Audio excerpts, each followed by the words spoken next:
I think the best way to evaluate the significance of the RCMP investigation is to ask if Jason Kenney, if the shoe were on the other foot, and a political and a politician who was seeking to lead the province, if either he or people close to him were under investigation by the RCMP, would Jason Kenney suggest that person, what would he say?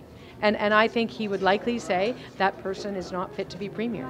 And I also think that he would be right.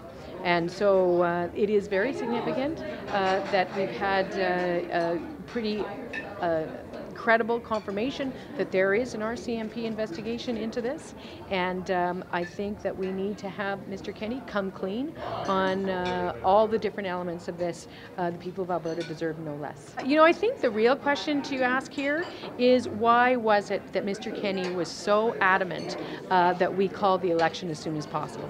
I think, quite frankly, he was hoping that the election could be done and dusted before this stuff started to come out.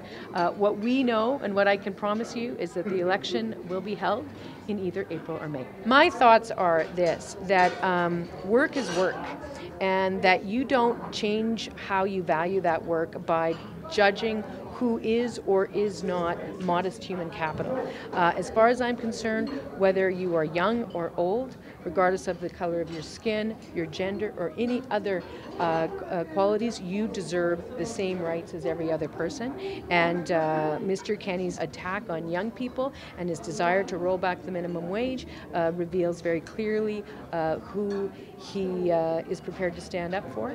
And I just think it speaks, frankly, not only to issues of fairness but to character. And we would absolutely do everything we can to protect every Albertan's right to enjoy the basic minimum protection of a minimum wage.